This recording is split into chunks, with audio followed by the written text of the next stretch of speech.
Retour sur ce plateau pour la suite du débat. Nous retrouvons Firmet Tenko Agbo et Gabin Adjaro. Nous prenons la direction du Soudan. L'exode continue. Le cessez-le-feu partiellement respecté à Khartoum.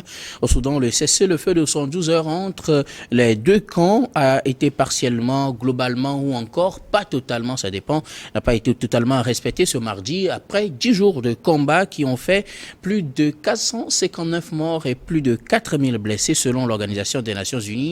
Plusieurs pays ont amorcé l'évacuation de leurs ressortissants. Je voudrais commencer par vous, Gabin Adjaro. Qu'est-ce qui fait qu'aujourd'hui, le cessez-le-feu a du mal à être totalement ou globalement respecté? Oui, le cessez-le-feu aujourd'hui a du mal à prendre place totalement dans ce pays-là parce qu'il y a deux camps qui se sont définis des objectifs assez sérieux, à savoir l'un prendre le pouvoir et l'autre rester au pouvoir. Aujourd'hui, le pouvoir au Darfour ou bien au Soudan, c'est le leitmotiv pour lequel on est en train de se tirailler, d'autant plus que ce sont les deux messieurs-là qui avaient mis leur coup de franche ensemble pour pouvoir évincer le pouvoir entre-temps. Et aujourd'hui, l'autre se sent, surtout De Gaulle, ne se sent pas véritablement en odeur de sainteté avec celui-là qui est au pouvoir. Donc, il a pris les armes, comme lui aussi, il est armé, et il a pris les armes pour pouvoir le débarquer. On connaît très bien l'histoire d'intégration des miliciens et tout. Aujourd'hui, quand vous voyez les deux parties, on prend toujours la position des deux puissances, les puissances occidentales et la Russie, qui sont en train de se tirailler et qui menace pratiquement la paix dans cette région-là. Quand vous prenez la situation, par exemple, au Tchad aujourd'hui, le Tchad, on sait la puissance qui est derrière cet État-là. Et selon les déclarations de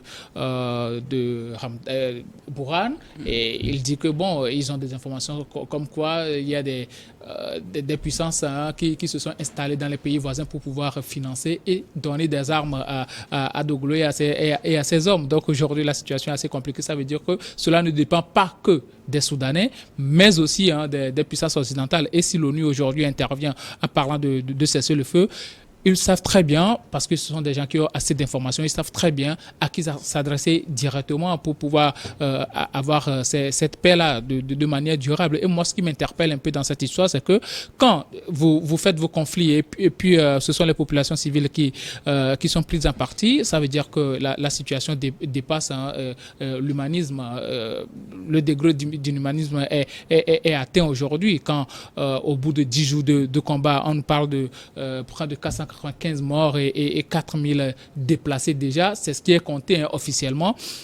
Ça veut dire que ces gens-là, ceux-là qui sont en conflit, ne prennent pas en compte la vie de la population parce qu'il y a des personnes âgées qui étaient restées dans leur maison parce qu'elles ne pouvaient pas sortir pour se procurer des vivres et sont décédées.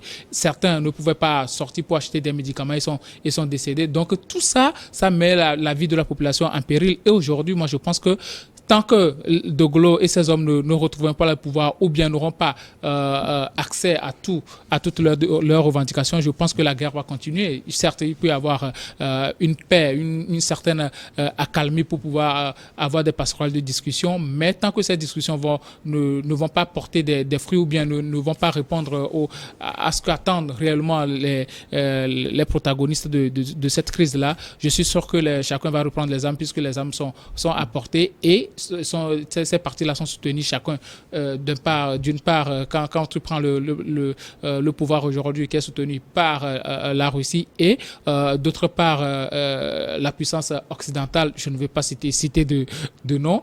Donc aujourd'hui, c'est assez compliqué d'envisager une quelconque paix dans cette zone-là, d'autant plus qu'on connaît très bien l'histoire du Darfour. Cette zone-là a toujours été une zone instable. Surtout le Soudan, c'est toujours la guerre et il ne se passe pas 5 ans où les armes ne crépitent pas. Donc, on va juste prier pour qu'il y ait la paix. Si seulement le pape peut encore revenir pour discuter directement avec ces messieurs-là, je pense que le message qu'il avait passé n'est pas bien rentré dans les tympans. Donc, il va devoir revenir pour les faire asseoir et faire asseoir la paix dans ce pays. Sinon, je suis sûr que les deux-là ne sont pas à même de faire éteindre leur divergence pour aller vers la paix, d'autant plus qu'ils sont en train de chercher des objectifs, ils sont en train de courir vers un objectif certain, garder le pouvoir ou bien atteindre le pouvoir. Merci. Firmin Teko Agbo, qu'est-ce qui fait qu'on a du mal aujourd'hui à respecter le cessez-le-feu et a-t-on des chances d'aboutir à un accord qui puisse ramener la paix au Soudan? Non, un accord, mais un accord qui ne sera pas définitif. Et pourquoi? Vous savez, le Soudan, ça fait déjà 65 ans de guerre civile. Et la communauté internationale, qui aide souvent à résoudre les crises, n'arrive toujours pas à trouver de solution pour que des guerres civiles dans ce pays cessent. Vous imaginez, la première guerre civile, ça avait fait plus de 2 millions de morts.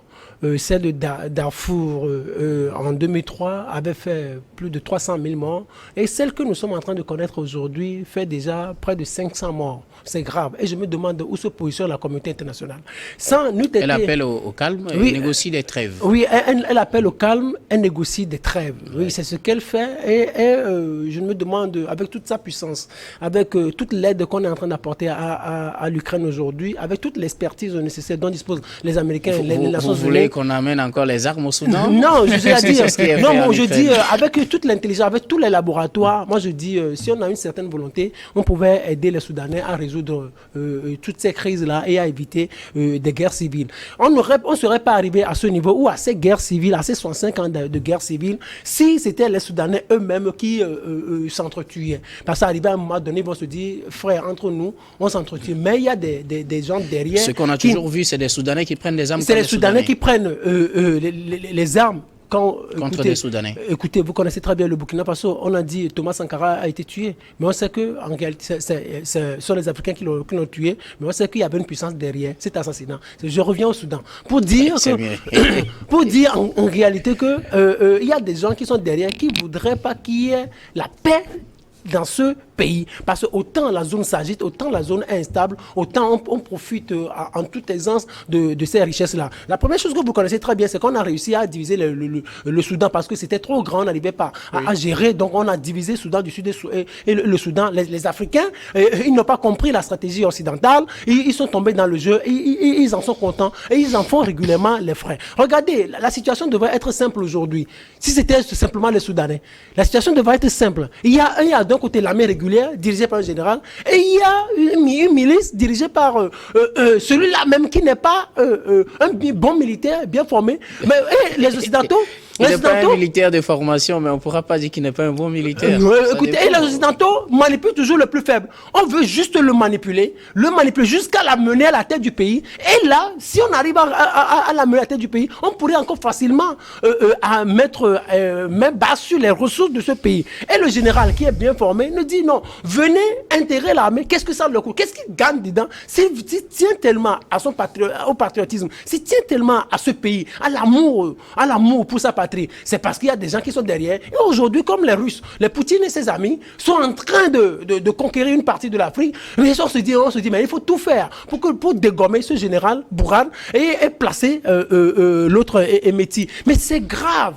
C'est grave si nous-mêmes Africains, on arrive à accepter ces jeux-là. Sinon, qu'est-ce qu'ils veulent? Et je me demande, qu'est-ce qu'ils veulent en réalité? Mais c'est parce qu'eux aussi, au nom d'un certain nombre d'intérêts, ils se disent, ils cherchent ces puissances occidentales pour les soutenir. C'est grave. Tout récemment, il y a le pape qui était passé dans cette zone. Mais je me demande, en sa qualité de souverain politique, qu'est-ce qu'il a pu dire à ces deux généraux?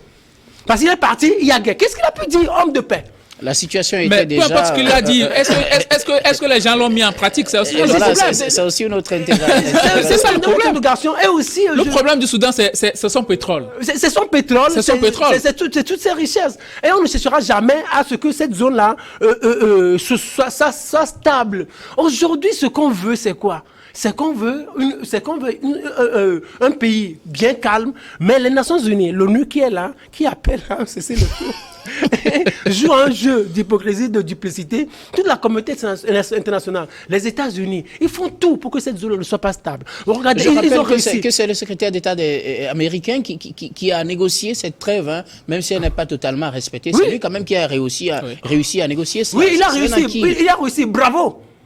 Mais ils font partie de ceux-là qui ont divisé le Soudan en 2011. À l'époque, l'ambassadrice des États-Unis aux Nations Unies, c'était Susan Rice. On a abouti oui, à un Sudan Soudan Rice. et puis à un Soudan du Sud. Oui. Maintenant, c'est le Soudan qui a des problèmes. Parlons du Soudan. Oui, nous parlons du Soudan parce que moi, je me dis que c'est une même entité. Aujourd'hui, on a réussi à écarter l'autre et à le manipuler. Il est là, il fait son petit jeu. Il ne dérange plus trop parce qu'on peut facilement mettre la main sur lui. Et ici, il veut l'avoir aussi totalement. Et c'est à ce jeu-là, ils sont en train de jouer. C'est grave. Les Nations Unies, les États-Unis, ce qu'ils ont fait à Libye, ils n'ont pas réussi à diviser géographiquement la Libye, mais ils ont réussi à aider ce pays à ne pas avoir de gouvernement. Ce pays a deux gouvernements. C'est grave. Regardez ce qu'ils ont fait au niveau de la RDC. La RDC, l'Est est complètement délaissé. L'Est est complètement contrôlé par les rebelles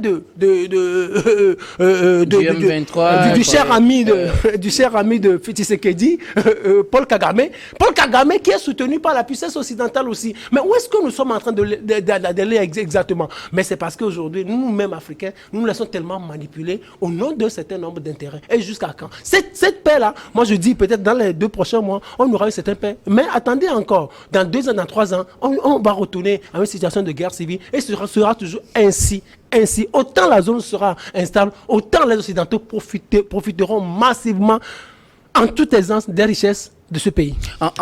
Vous écoutez, on a l'impression que les Africains ne sont pas à la manœuvre ou n'ont pas grande marge pour changer la situation et qu'on doit subir la volonté des Occidentaux qui, quand on voit de près, ou du moins de façon plus claire, officielle, n'interviennent pas dans ce combat et plutôt appellent au calme. Je voudrais aussi aborder un aspect, c'est les évacuations qui sont en cours. Elles ont été lancées quand la trêve a été annoncée. Plusieurs pays alentours ont commencé par accueillir des Soudanais. Ce qui frappe, c'est les pays comme le Tchad et surtout le Soudan du Sud qui accueille des gens qui ont fui la guerre au Soudan. Le Soudan du Sud est-il devenu aussi aujourd'hui un pays aussi stable pour accueillir des Soudanais? Est-ce que tous ces pays alentours là qui accueillent des gens, est-ce qu'ils sont des pays stables? Ce ne sont pas des pays stables. Quand tu prends le Soudan du Sud aussi, toujours des affaires avec le président, excusez-moi le terme, qui pisse dans son pantalon là. Et à chaque moment, eux aussi se querellent parce qu'il y a toujours le... Vous n'êtes pas trop gentil, il y a toujours le pétrole là-bas aussi qui pose problème aujourd'hui. En tout cas, entre 2 mots, il faut quand même choisir le moindre mal. Et c'est ce que ces gens-là sont en train de faire. Le plus important est de trouver le sommet tranquille, même si ce sera difficile de trouver le sommet tranquille, même si ce n'est pas chez toi. Quand tu prends la Libye n'a jamais été stable depuis le départ de... la mort de Kadhafi. Le Tchad, on ne peut pas dire que c'est un pays stable vu la situation qui prévaut actuellement. Donc tous ces pays-là, c'est une zone assez instable. Quand tu prends Centrafrique aussi, ce n'est pas un pays stable aujourd'hui avec les intentions d'élection de ce président de 3e mandat du président. Tout est instable dans cette zone-là. Donc je pense que ils sont en train quand même de faire avec le moindre mal, mais je pense que la meilleure des façons de faire est quand même d'essayer de trouver une certaine paix. Parce que quand moi je fais le parallèle avec ce qui se passe avec la RDC, avec ce qui se passe au Mali, mais les puissances occidentales, ils ont tout fait, ces puissances-là, elles ont tout fait pour pouvoir mettre à mal ces pays-là. Parce que quand il y a la paix, quand il y a la calmie, quand il y a la stabilité, ces pays-là vont se développer. Quand vous parlez, puisque Firmin l'a dit tout à l'heure, vous le dites aussi, quand vous parlez des puissances occidentales, oui. Qu'est-ce que vous leur reprochez exactement? Je rappelle que c'est le secrétaire d'État américain qui a pu négocier cette trêve et que quand la crise a commencé, plusieurs États ont appelé au calme, ont lancé des négociations, l'Union africaine, la Ligue arabe, plusieurs pays ont tenté de faire des négociations. Qu'est-ce que vous leur reprochez exactement? Vous savez, tu viens de parler du secrétaire d'État américain qui a su quand même faire la paix. Quand tu mets le feu, c'est facile de l'éteindre, puisque ce sont tes ordres que les autres ont suivis. Donc, pour lui, c'est assez facile pour lui de... Vous pensez que c'est les États-Unis qui ont demandé aux 2 camps de s'affronter? Ce n'est pas eux seulement, mais aussi il y a la Russie, puisque la Russie la Russie avait déjà des accords militaires avec le Soudan. Et aujourd'hui, la Russie est en train de prendre certaines propensions au niveau économique dans ce pays-là. Donc, alors qu'entre-temps, la Russie prenait les accords militaires et les États-Unis et les autres puissances occidentales prenaient les accords économiques. Mais aujourd'hui, la Russie veut tout rafler. Donc, ça crée un conflit entre les deux pays-là et entre les deux puissances aujourd'hui, à travers la Russie et le bloc occidental, puisque le bloc occidental, ça renferme la France, les États-Unis et autres pays de l'Occident. Donc aujourd'hui, pour moi, ce sont ces puissances-là, avec le manque d'intelligence, le manque de patriotisme des États africains, des présidents africains, de ceux-là qui dirigent les États africains, qui mettent à mal ces pays. Parce que vous savez, quand vous essayez de voir la situation, on met toujours des gens qu'on peut manipuler. Firmin vient de le dire. On met toujours des gens qu'on peut manipuler à la tête de l'État. Et ces gens-là viennent avec un discours roublard. Tu vas croire qu'ils sont du côté du peuple. Et une fois arrivés au pouvoir, ils changent de discours. Ils se trouvent un autre costume carrément et se comportent d'une autre manière et servent l'intérêt des puissances. C'est ce qui se passe aujourd'hui. Et ces puissances-là font tout pour trouver au sein de la population ces genres de personnes. Tu vois des gens qui sont sortis de nulle part et qui deviennent présidents du jour au lendemain. Quand tu prends Emeti aujourd'hui, quand même, c'est l'homme le plus riche au Soudan. Pour ne pas dire l'un des hommes le plus riche au Soudan. Oui. Qu'est-ce qu'il cherche encore si ce n'est pas le pouvoir pour le pouvoir? C'est le pouvoir pour le pouvoir. Parce qu'il a déjà tout à sa disposition. Il peut toutefois essayer quand même de discuter avec son ami d'hier et trouver une certaine paix et trouver une certaine modalité de pouvoir aider son pays à avancer. Mais qu'est-ce qu'il fait? Parce qu'il veut arriver au pouvoir, il se laisse manipuler par le bloc occidental pour pouvoir arriver au pouvoir et pouvoir diriger aussi parce qu'il veut laisser un nom. Tu peux laisser un nom sans pour autant détruire ton pays. Parce que là, ce qu'il est en train de faire, il veut diriger pour le pays, non? Selon ce qu'il dit. Il veut l'intérêt des civils. L'intérêt pour la population. Mais aujourd'hui, qu'est-ce qu'il est en train de faire? Il est en train de carrément de tuer la population. Les populations sont en train de se déplacer, ils ne savent pas à quels sont se vouer. Alors que ce pays-là qui regorge autant de richesses, de minerais, ils n'ont même pas d'infrastructures sanitaires, ils n'ont pas d'école et tout. C'est assez difficile pour eux. Il y a un groupe qui s'accapare des richesses et la majorité croupit. Et pire encore, on les tue. Est-ce que ces gens-là, est-ce qu'ils sont intelligents? Donc, si les Occidentaux et les puissances occidentales, avec la Russie, arrivent quand même à manipuler ces gens-là, ça veut dire que nous-mêmes, Africains, à un certain moment, on n'est pas assez intelligents pour nous protéger, pour protéger nos richesses et pouvoir mener à bien nos pays et les faire développer. Merci beaucoup. Firmin, Gabin disait quelque chose tout à l'heure. Quand on suit les propos du général Daglo, il dit qu'il voudrait un retour des civils au pouvoir. C'est en fait ce qui a créé la discorde entre lui et le général Bourhan. Quelqu'un qui dit se battre pour le retour des civils se lance dans une guerre et en 10 jours, on a plus de 450 morts, plus de 4000 blessés, des évacuations par-ci par-là. Finalement, pourquoi se bat Daglo selon vous? Est-ce pour les civils ou est-ce pour ses intérêts? Non, vous dites, est-ce qu'il a la volonté de laisser le pouvoir? C'est là où la question se pose. S'il avait une certaine volonté de laisser le pouvoir, je pense qu'avec son frère Emeti, ils auraient pu réussir à trouver un petit accord aussi. Vous pensez que c'est parce que Bourhan n'a pas la volonté de laisser le pouvoir, non, que Daglo se bat? Non, il n'a pas la volonté. Non, Daglo s'est rendu compte que Bourhan ne veut pas quitter le pouvoir. Et aussi, la communauté internationale s'est aperçue que Bourhan ne veut pas quitter le pouvoir. Mais selon les accords, on nous avait annoncé, en tout cas officiellement, c'était annoncé que tout était fait prêt pour que l'accord soit signé. Le seul point de discorde, c'était l'intégration des forces de soutien rapide de Daglo. Est-ce que, si on tient en compte ces informations officielles, on ne pourrait pas dire quand même que Hamdan et que le général Bourhan était prêt à laisser le pouvoir, et que c'est parce qu'il n'y a pas eu d'accord sur l'intégration des forces de soutien rapide que la crise a repris notre... Et il savait que sa proposition à l'endroit de ses paramilitaires était en position de ne pas être acceptée. Parce que quand l'autre propose de 5 à 10 ans et que lui propose 2 ans, et c'est qu'en 2 ans, proposer 2 ans sera inacceptable par l'autre camp. Donc, il sort cette histoire de 2 ans, de ce petit délai, je le dis ainsi, de ce petit délai, pour se maintenir au pouvoir, parce qu'il va dire en réalité que lui, il est de bonne foi, que c'est l'autre métier qui n'est pas de bonne foi. Et tout cela, ça lui permet de rester suffisamment au pouvoir. Et il ne veut pas quitter le pouvoir.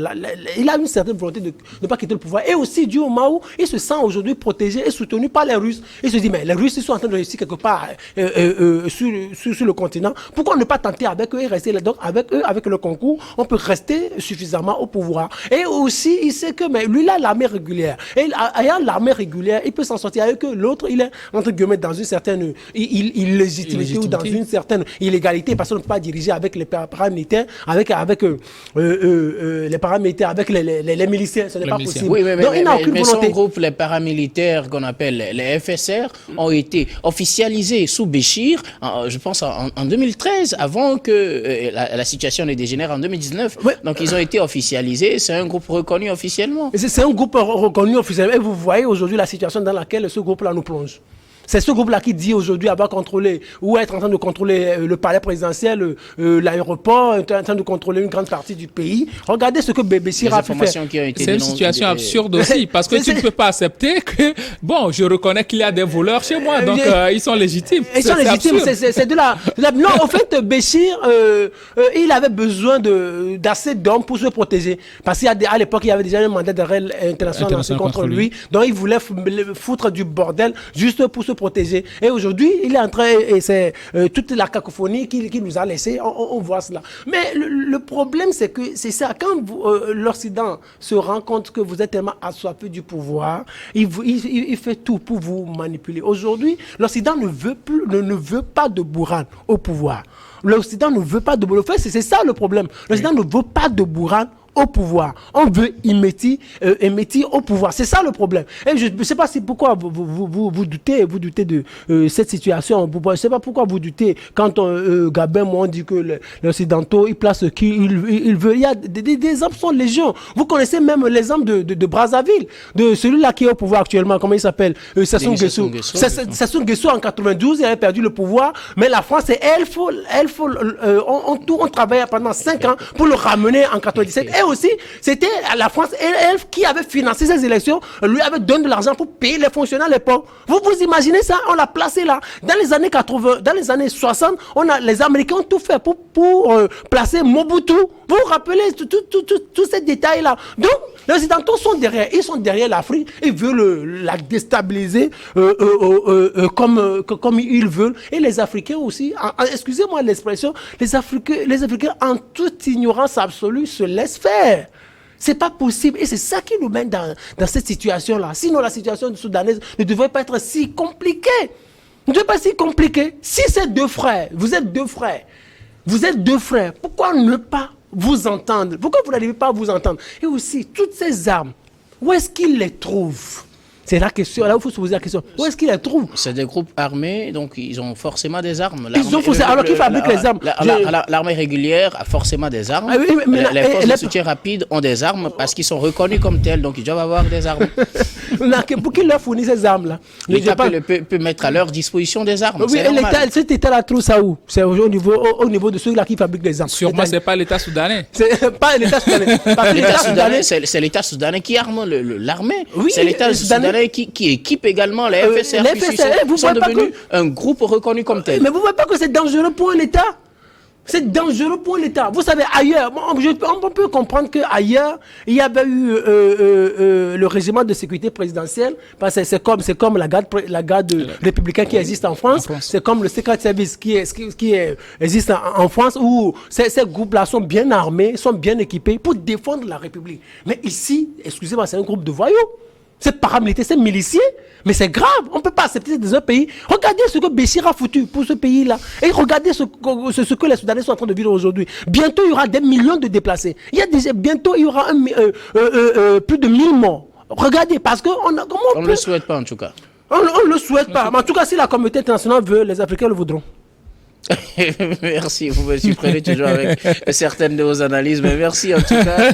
Gabin Adjaro, à vous écouter, on a l'impression que tout espoir est perdu pour le Soudan, est-ce vrai? Non, tout espoir n'est pas perdu. Quand on vit, il faut toujours espérer. Mais il faudrait qu'on soit assez intelligent pour penser au bonheur de la population. Parce que si nous deux qui dirigeons le pays, si nous deux qui avons les moyens, vivons en paix avec nos familles, alors que la population pour laquelle nous sommes censés diriger croupisse le poids de la misère et est obligée encore de se déplacer et de se faire tuer, je pense que nous ne sommes pas humains. Même les animaux ont plus de valeur que nous. Donc il va falloir être beaucoup plus intelligent, très intelligent d'ailleurs, d'ailleurs pour ne pas accepter certaines choses. C'est vrai, certaines personnes, ils sont haut perchés et à un moment, ils se disent, bon, qu'est-ce qui va arriver? C'est juste 2 personnes qui sont mortes, c'est juste 3 personnes qui sont mortes et ça ne leur dit absolument rien. Tant que ça ne touche pas aux membres de leur famille, tant que ça ne touche pas à leurs enfants, ils se disent, c'est rien du tout. Donc aujourd'hui, moi, ce conflit n'a pas lieu d'être aujourd'hui au Soudan, mais quand même, ils le font à cause des intérêts personnels, à cause pour satisfaire leur envie de pouvoir. C'est ce qu'ils sont en train de faire, mais à un certain moment, il faudrait que certaines personnes les rappellent à l'ordre. Et qui sont ces personnes-là censées? Est-ce que les personnes censées là sont aussi assez réfléchies pour penser à la paix dans ce pays-là? Depuis lors, depuis toujours, depuis les années 50 et tout, le Soudan a toujours été le théâtre de guerre civile, de guerre entre clans et tout ça. Si ce n'est pas les Peuls avec les autres communautés qui s'échangent, qui se tuent entre eux, c'est le pouvoir et tout. Donc aujourd'hui, il faut carrément penser à une paix durable. L'ONU est en train de le faire, sauf que eux aussi, ils sont complices de ce genre de situation. Peut-être qu'ils n'ont pas les marges de manœuvre pour aider à ce que le pays puisse trouver la paix, mais ils peuvent quand même taper certaines portes et aider à ce que la calmie revienne, parce que là, le Soudan, ils sont entrés dans une situation assez compliquée. Et si les 2 parties ne montrent pas la volonté d'apporter une certaine paix, de s'écouter, de trouver des passerelles de discussion pour que la paix revienne, je suis sûr que ce sera très difficile de pouvoir retrouver une certaine stabilité dans cette zone-là avant de penser même au développement du pays. Il faut quand même faire, tu l'as dit, Emeti plaide pour le retour des civils au pouvoir, mais bon, quand il est venu, qu'est-ce qu'il est en train de faire? Il est en train de tuer les civils. Quel civil va venir maintenant diriger ce pays-là? Donc, il est en train de plaider pour lui-même, d'autant plus que lui, c'est pas un militaire. Donc, quand il dit un civil doit venir au pouvoir, ça veut dire que lui-même, à un certain moment, peut enlever son uniforme qu'il porte tout le temps là. Il peut l'enlever. Il est devenu militaire de facto depuis plusieurs années. Et se présenter aux élections. Mais bon, le gars, il veut ce pouvoir, il veut ce fauteuil présidentiel là, et il est en train de tout faire pour.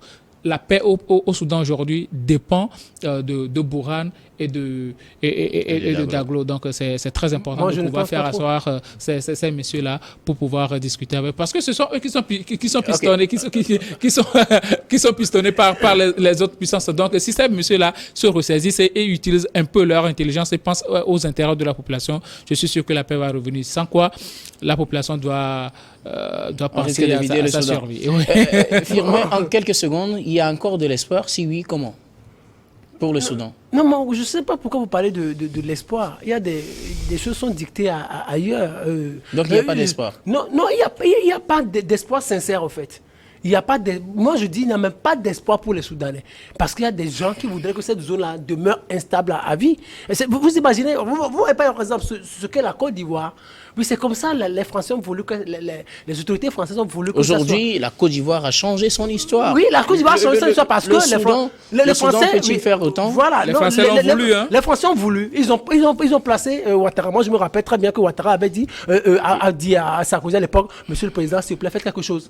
Ouais, on a dit ça sur les médias. Le temps est contre nous. Pour vous, il n'y a pas d'espoir. Il n'y a pas d'espoir sincère. Merci beaucoup pour vos contributions. Nous marquons la pause pour le journal, puis nous revenons pour la suite de ces débats.